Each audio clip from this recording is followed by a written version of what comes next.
Hello guys, I got a question for how you can use Rapid Tools, Topology, Rapid Quad Cap. So I'll show you how to do that here and how useful it can be.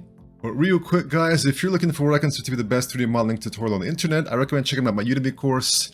It's got tutorials on Blender, 3ds Max, CAD programs such as Plasticity and Moai 3D, and a lot of ZBrush as well. So if you want to master a variety of programs to really bring your skills up to the next level and master 3ds Max, Blender, ZBrush, and Plasticity, be sure to check out that course. Link is in the description. Let's continue. So let's say you got this right here. I'm going to just collapse that to get back to the base and just apply it at a poly. All right, so let's say, for example, that you delete this and you want to quickly fill this up with good topology.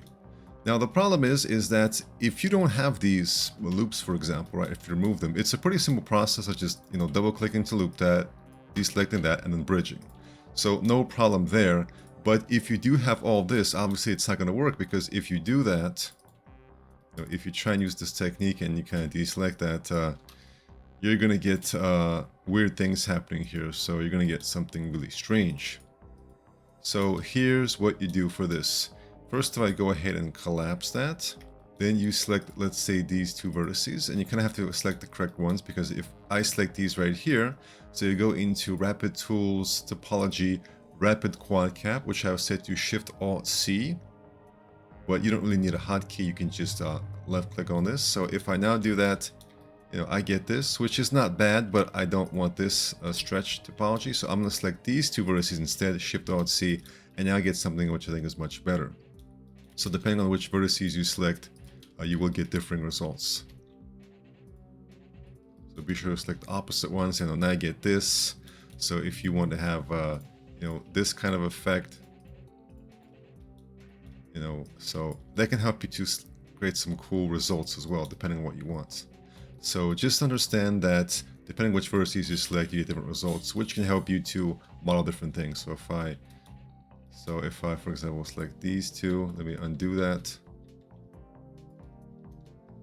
Now I get this. So if I want to create some sort of a pattern like this, I can get that. So just have some fun experimenting with like different vertices. All right, so let's put this into use. Let's say, let me close that up. All right, so then let's say I just use slice plane, rotate around there. Let's split that. Let's slice that. All right, so now we have opposites. So select that,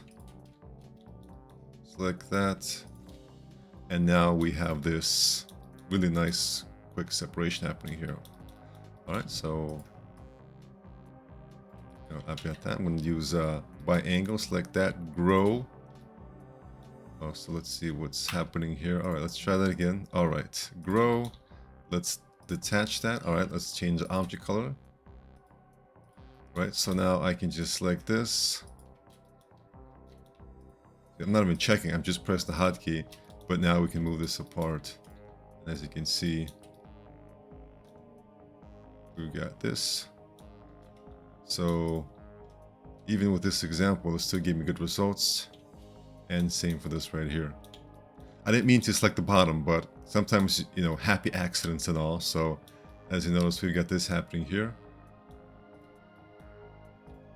So just like that, guys, we can very easily kind of detach parts of our mesh and create really good results very cleanly. So for example, let me insert a loop here and then insert a loop there. Right, after doing that, I'm going to go ahead and just plane it on the y-axis.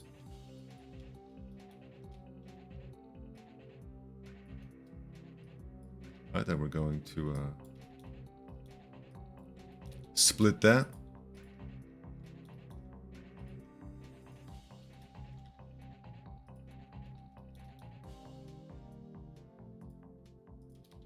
So as you can see, guys, just a tremendously powerful, useful script that really speeds up your workflow. Also, one more thing to be aware of. So if I select these two vertices, I can use the hotkey. But let's say I don't want to close it up that way. Let's say I want to close it up this way. Well, we'll select these two vertices. Now it's closed up right here. And so insert a loop, let's say there. And insert a loop there. All right, and so what I can do is use the auto crease workflow. So I'm going to click on data channel, and we're going to auto edge crease weights.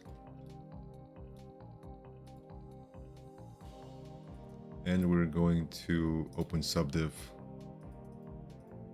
As you can see, guys, this is a tremendously powerful workflow, and you can quickly split things up. It's also good for animation as well. If you want to have like something opening up like a helmet, that's always popular. You can have it you can use this technique to kind of open it up very easily and kind of have different sections. So you can very easily split up a model into different sections. Let's decrease it.